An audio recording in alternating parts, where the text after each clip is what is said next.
Bien-aimés dans le Seigneur, shalom à tout le monde, que le nom du Seigneur soit puissamment béni. Nous allons continuer avec notre enseignement, bien-aimés dans le Seigneur, qu'on avait déjà débuté, qui portait sur la bergerie, qui portait sur les brebis, bien-aimés dans le Seigneur, le bon berger.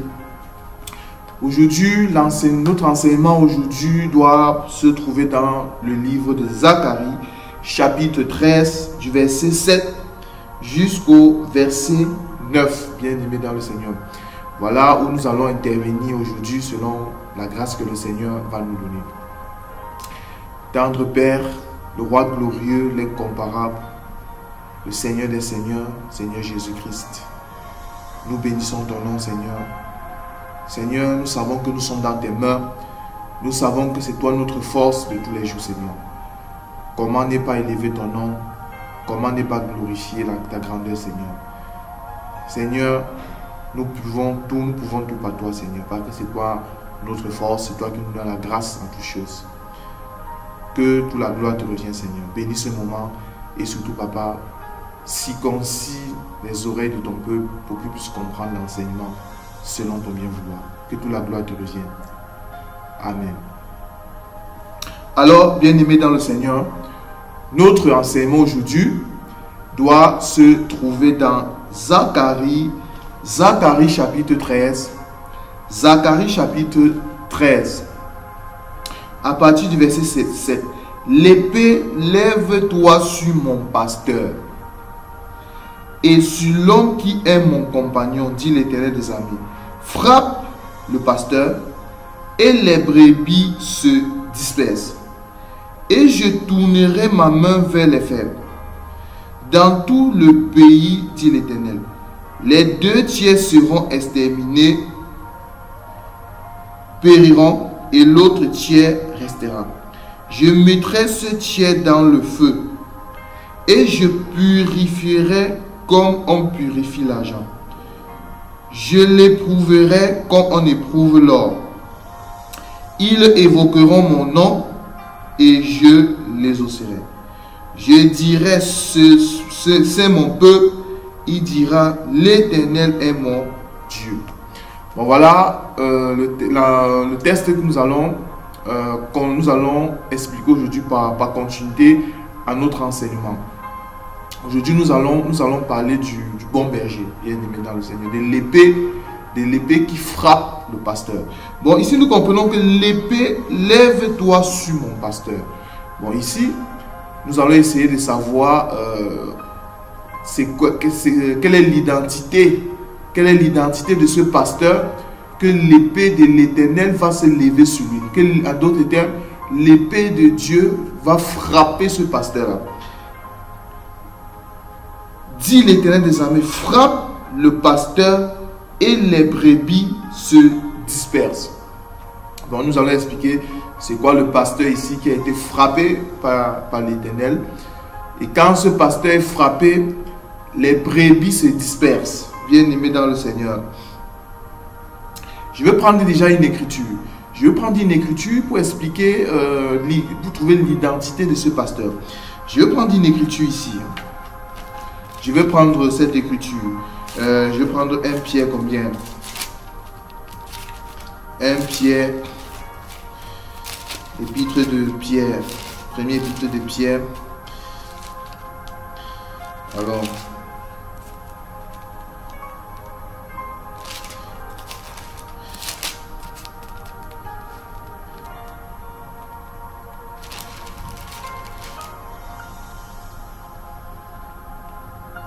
je prends cette écriture. 1 Pierre, chapitre 5. 1 Pierre, chapitre 5, à partir du verset 2. Paissez le troupeau de Dieu qui est sous votre garde, non pas par contrainte, mais volontairement selon Dieu. Non pour un gain sordide, mais avec dévouement.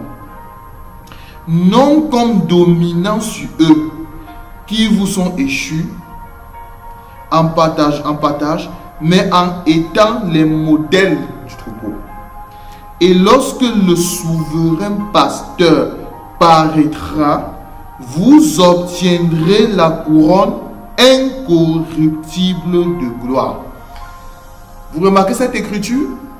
Bon, nous comprenons que le souverain pasteur, ou en d'autres termes, le souverain berger, ici, il s'agit de notre Seigneur Yeshua HaMashiach. Il s'agit de notre Seigneur Jésus-Christ. Je vais prendre une autre écriture, toujours dans Pierre. Je vais prendre cette écriture. Permettez que je trouve cette écriture-là. C'est Pierre combien? C'est 1 Pierre 2, chapitre combien? 1 Pierre 2. 1 Pierre 2, à partir du verset 25. 1 Pierre 2, 25. Car vous étiez comme des brebis errantes, mais maintenant vous êtes retournés vers le pasteur et le gardien de vos âmes. Bon, nous comprenons que les brebis errantes, ce sont les brebis qui étaient hors de la bergerie. Mais quand les brebis retournent vers le pasteur et le gardien des âmes, alors les brebis sont en sûreté. Bon, nous comprenons que le pasteur ici et le gardien de nos âmes, il s'agit de notre Seigneur Jésus. Bon, c'était pour montrer que le pasteur qu'on parle ici, c'est notre Seigneur Jésus. Je vais retourner dans Zacharie.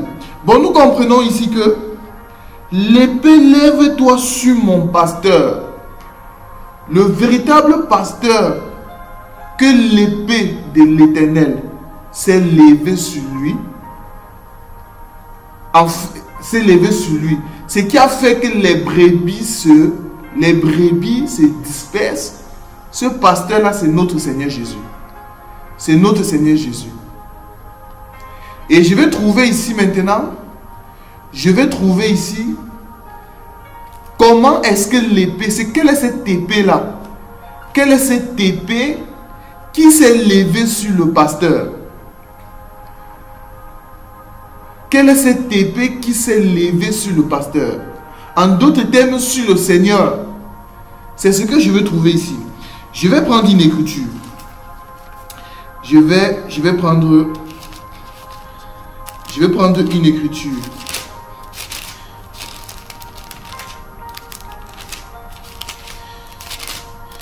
Jean chapitre 19.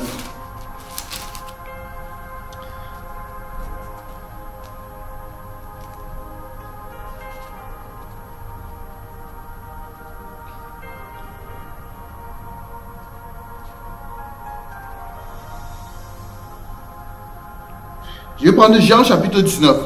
Jean chapitre 19 à partir du verset 2. Jean chapitre 19 à partir du verset 2. Les soldats tressèrent une couronne d'épines qu'ils posaient sur sa tête et il le revêtit d'un manteau de pourpre. Puis s'approchant de lui, il disait: Salut, roi des Juifs. Et il lui donnait des soufflets. Pilate sortit de nouveau et dit aux Juifs: Voici, je vous l'amène dehors, afin que vous sachiez que je ne trouve en lui aucun crime. Jésus sortit portant une couronne d'épines et le manteau de pourpre. Et Pilate leur dit: Voici l'homme. Lorsque les principaux sacrificateurs et les huissiers le virent, ils s'écriaient: Crucifiez-le, crucifiez-le. Pilate leur dit: Prenez-le vous-même et crucifiez-le, car moi je ne trouve point de crime en lui. Les Juifs lui répondirent. Ça, c'est l'épée.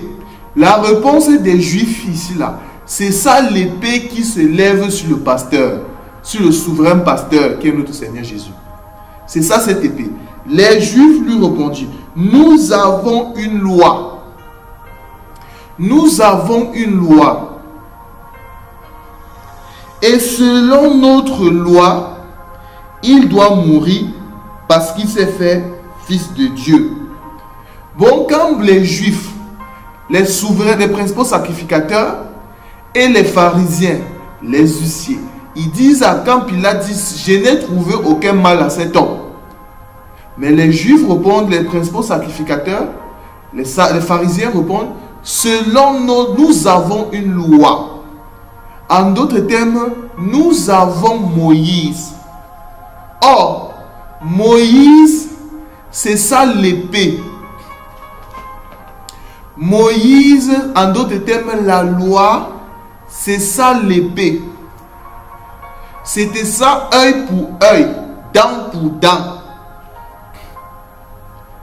Comme le souverain pasteur a porté le péché, s'est chargé du péché, alors lui qui n'a jamais commis de péché, mais Dieu l'a fait devenir péché pour nous. Dans ce cas, sans effusion de sang, il n'y a pas de pardon de péché. Du coup, l'épée devait frapper le pasteur. L'épée a frappé le souverain pasteur. Ça a frappé le souverain pasteur. Selon notre loi, il doit mourir. Bon, c'est ça l'épée. C'est ça l'épée, bien-aimé dans le Seigneur. C'est ça l'épée de l'Éternel qui a frappé le souverain pasteur. Remarquez, si nous retournons dans Zacharie, nous retournons dans Zacharie chapitre 13, à partir du verset combien? 7. L'épée, lève-toi sur mon pasteur et sur l'homme qui est mon compagnon, dit l'Éternel des armées. Frappe le pasteur et les brebis se dispersent.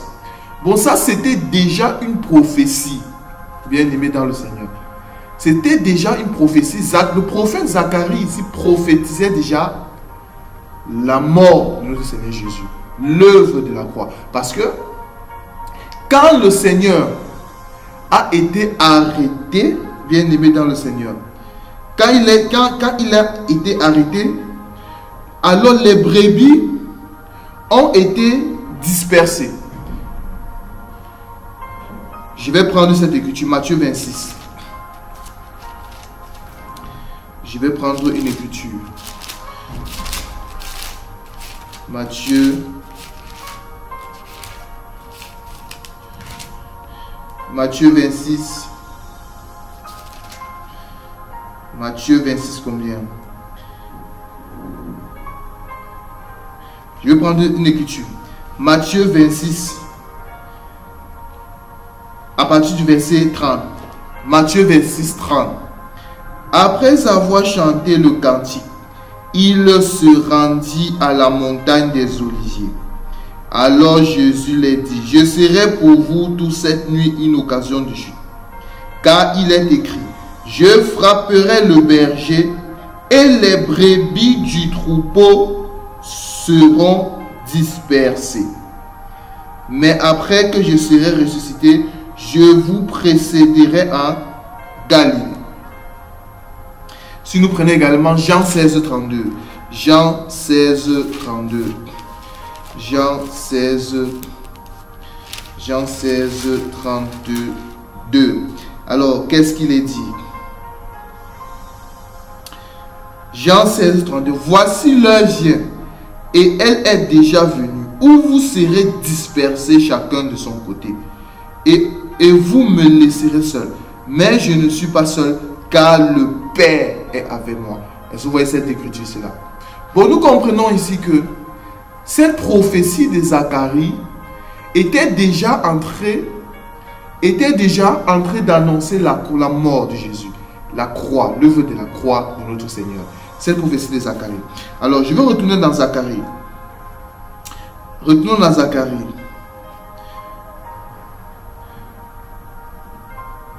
Zacharie 13, 7. L'épée, lève-toi sur mon pasteur et sur l'homme qui est mon compagnon.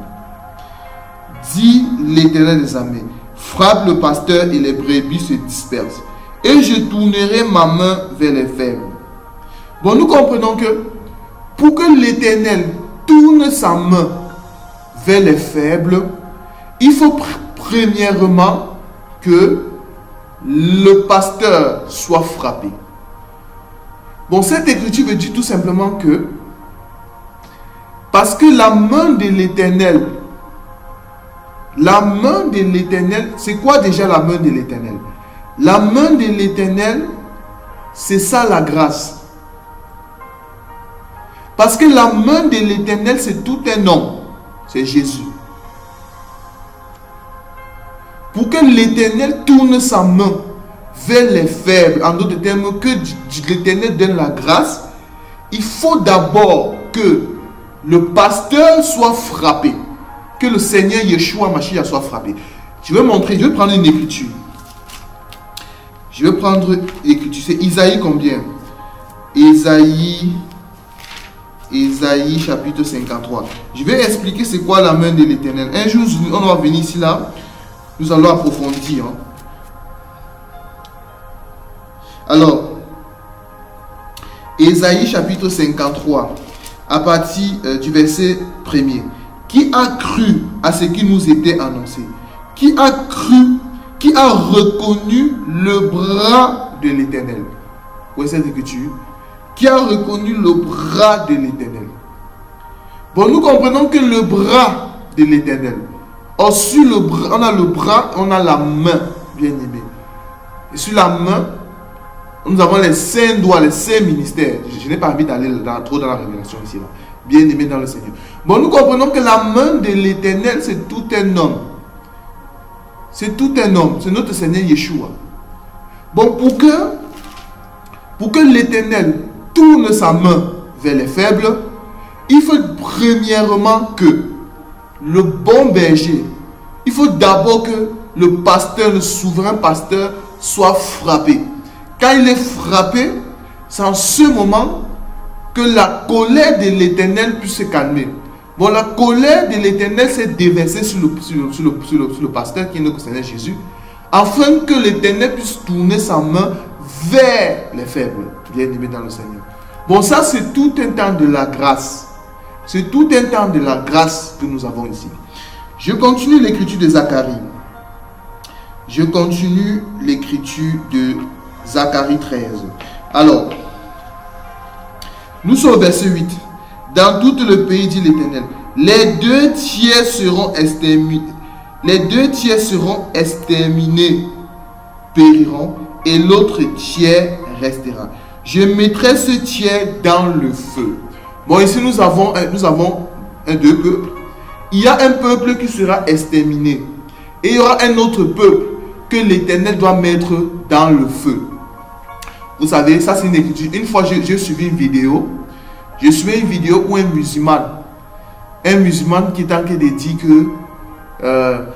que Dieu a dit qu'il va mettre ses enfants dans le feu. Que les chrétiens vont d'abord aller. Parce qu'il paraît qu'il y a une écriture dans le Coran qui dit que tout musulman va d'abord aller en enfer. On va d'abord voir son sort en enfer. C'est en enfer qu'on verra les sorts si vont aller au ciel ou pas. Maintenant, le monsieur a pris cette écriture pour dire que voilà, voici aussi une écriture qui montre où Dieu dit qu'il va mettre ses enfants dans le feu.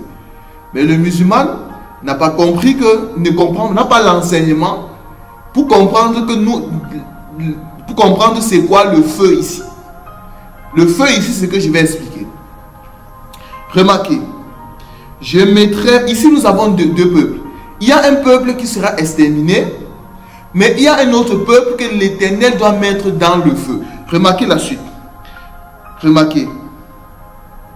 Je mettrai ce tiers dans le feu et je le purifierai comme on purifie quoi? L'argent. Il évoquera mon nom et je les osserai. Bon, nous comprenons ici que le feu ici qu'on parle, il ne s'agit pas du feu de l'enfer. Non. Le feu ici, c'est un feu que Dieu utilise pour nous purifier. Le feu ici, c'est ça les tribulations. Le feu ici, c'est ça les souffrances. Le feu ici, c'est ça la fournaise. Parce que je suis en train de préparer. Le Seigneur m'a inspiré un enseignement qui arrive, bien aimé dans le Seigneur. Il y a un autre enseignement que nous allons donner. Cet enseignement va porter sur la...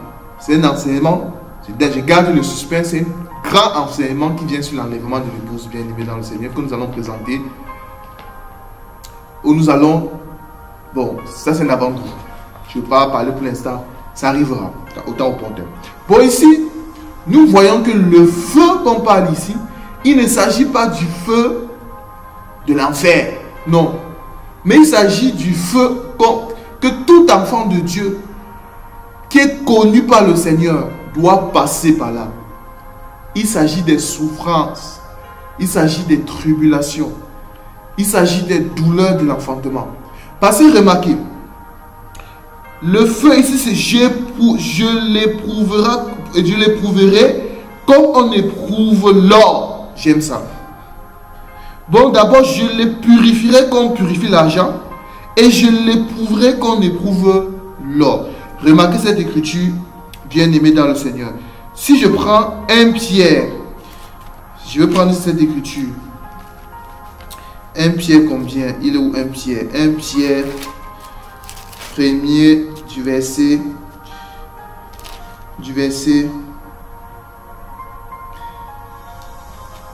combien?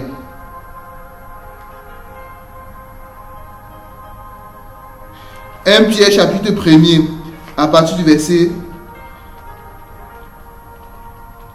6. Là, c'est qu'il faut, c'est qui fait votre joie, quoique maintenant, plus qu'il le faut, vous soyez attristés pour un peu de temps par diverses épreuves. Bon, ici c'est ça, Dieu qui nous éprouve par le feu. C'est ça les épreuves dans la marche chrétienne. C'est ça les épreuves dans la marche d'un disciple de Christ. Dans ta course dans le Seigneur. C'est ça les épreuves. C'est ça le feu. Afin que l'épreuve de votre foi, plus précieux que l'or périssable, qui cependant est éprouvé par le feu, ait pour résultat la louange, la gloire, l'honneur, lorsque Jésus-Christ paraîtra. Bien-aimé dans le Seigneur. C'est aussi une écriture où l'apôtre Pierre nous dit que ne soyez pas étonnés par diverses... Je ne sais pas si je peux trouver cette écriture-là. C'est tout dans Pierre. Tu vois pas cette écriture-là. Permettez que je trouve cette écriture-là.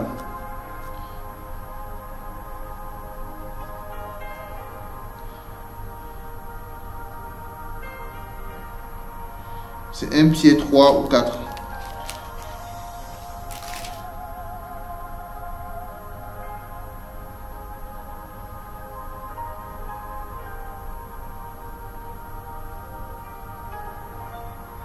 Voilà, c'est 1 Pierre 4. 1 Pierre 4 à partir du verset 1er. Ainsi donc, Christ ayant souffert dans la chair, vous aussi armez-vous de la même pensée. Car celui qui a souffert dans la chair a fini avec le péché. Bon, il y a cette écriture-là. Il y a aussi une écriture où on nous parle de la fournaise. Où l'apôtre Pierre nous dit, ne soyez pas étonnés de la fournaise que vous avez à passer. C'est une écriture comme ça. Il y a une écriture comme ça qui nous dit ça, c'est tout dans Pierre. Hein. C'est le frère Pierre qui nous dit ça. Voilà, je vais trouver cette écriture-là, permettez. C'est Pierre combien? Je pense que c'est dans Pierre, je vais trouver cette écriture. Alors, permettez que je trouve cette écriture. Alors, c'est 1 Pierre 4, 12. Bien-aimés, ne soyez pas surpris comme d'une chose étrange qui vous arrive, de la fournaise qui est au milieu de vous pour vous éprouver.